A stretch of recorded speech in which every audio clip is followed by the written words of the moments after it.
If you want to make a lot more money driving Uber or Lyft, there are things that you can do to help increase the amount of money that you make every day and that you keep every week. Plain and simple.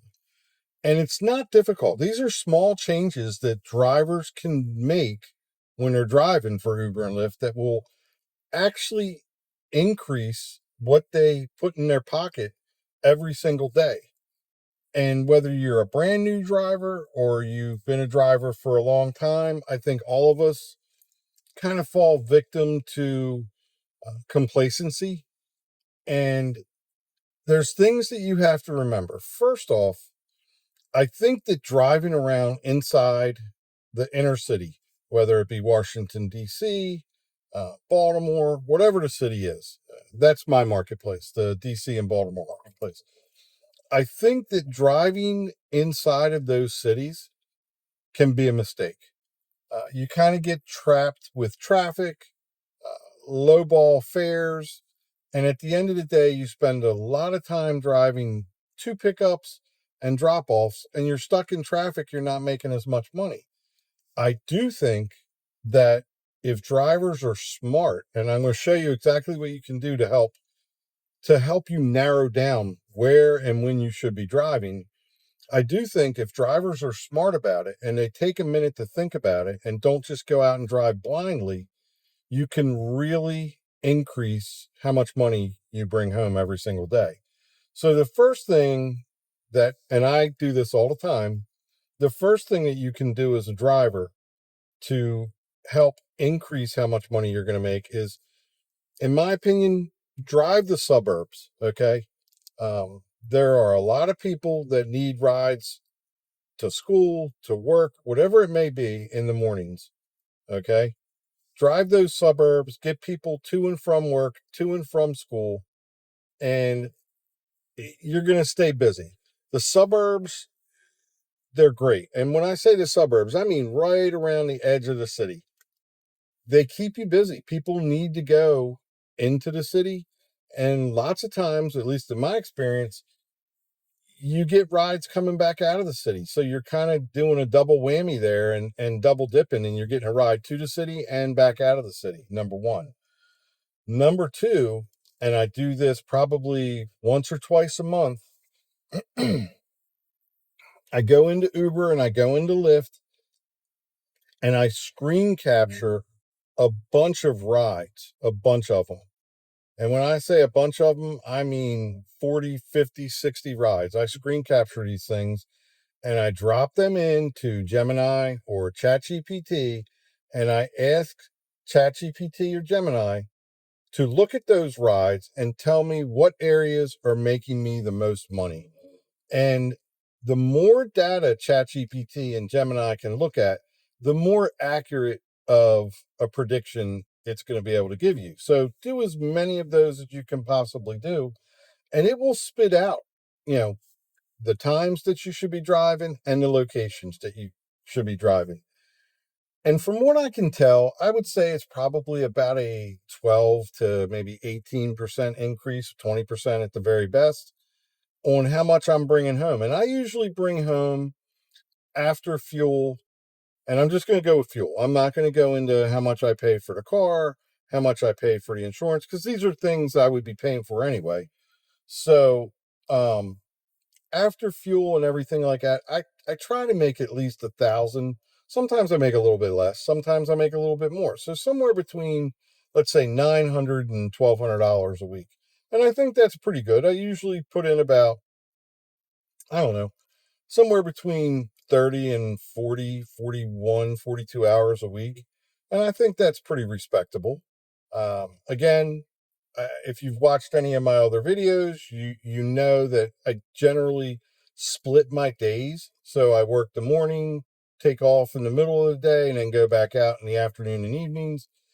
And if you do that and you drive these suburbs and you kind of try to maximize your opportunities and you maximize the locations that you drive, I think in most places you should be able to do at least 200, 250 after your fuel expenses.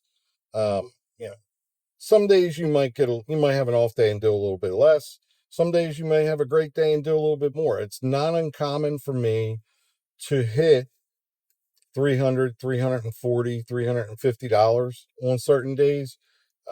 For me, my best days tend to be Mondays, Tuesdays, and then Thursdays, Fridays, and Saturdays. I don't have a lot of luck with Sundays, you know, unless I get up super early, and I generally don't drive Sundays. But on Sundays that I can drive, if I go out and drive a Sunday, I try to get out there very early in the morning, and I hang out in hotel districts and stuff like that because that's when you're going to get rides going from the hotels to the airports. And if you can do two, three, four rides like that in the morning and then call it quits, you usually can walk away with 150 bucks somewhere in that ballpark. Um, but I'm telling you, if you're out here and you're driving, in my opinion, the best place to really drive is to drive those suburbs, those edges around the city, because you're going to get people that need to go into the city, no doubt about it.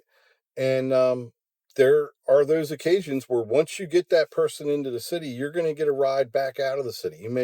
I don't like to take rides in the city. If I'm actually in the city, I generally ignore all point to point rides within that city because I don't want to get stuck in the city. I don't want to deal with the traffic. I don't want to deal with the directions, with the GPS. I don't want to deal with any of those headaches. But if you can stick around the outskirts of a city, I think you're going to see, and hopefully many of us out here driving already realize this, I think you're going to see an increase in how much money you make and how busy that you stay. Um, it's one of those things. I think a lot of it also depends on marketplace. So how well I do, somebody else may do better, else may do worse. I don't know. A lot of it is going to depend on what your ride standards are. I mean, I see a lot of drivers that they come out and you talk to them and they have 5, 8% acceptance rates. And I think to myself, why are you even out here driving if you're declining 90, 95% of the rides that you get? Are you really doing yourself a disservice by coming out and driving Uber and Lyft? You can't be really making any money um, if you're declining that many rides, number one. But number two, are you sitting in your car for fun? I don't know. My acceptance rate usually hovers between, say, 30 and 45% at the very most. It kind of goes up and down throughout the week. Uh, you know, as I've said in a couple other videos, I don't cherry pick rides the same way a lot of people do. I generally kind of set a radius of where I want to drive and I stick within that radius and I take all the rides within that radius, or in that location. And for me, I like to stick between the Baltimore, Washington area and I take a large majority of rides within that area. And they're usually within a 10-mile, 12-mile trip radius.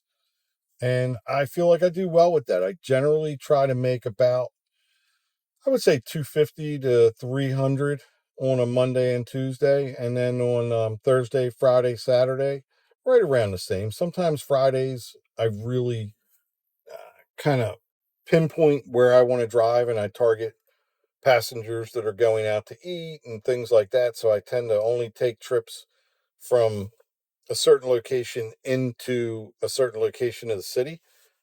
And that's about it because again, I do not want to get stuck in these major cities and do point to point rides inside of DC and inside of Baltimore because I just feel like it wastes so much time being in traffic, dealing with the horrible roads.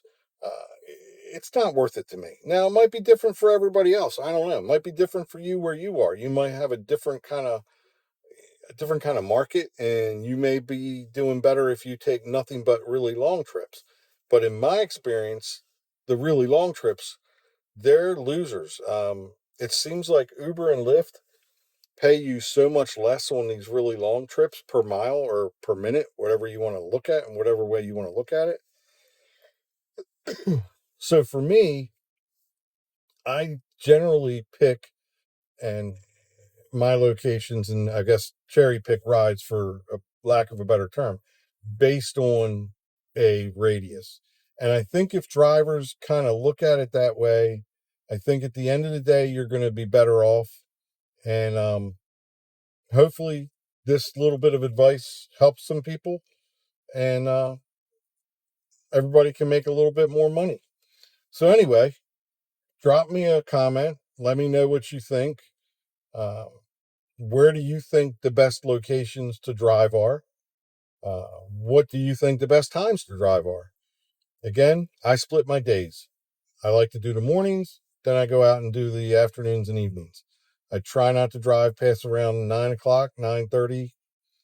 Every once in a while, I might go a little bit later, but for the most part, by 7:30, 8 o'clock, I start to get tired, and that's when I kind of call it a quits. So let me know what y'all think. Drop a comment, and I'll see you in the next video. Thanks.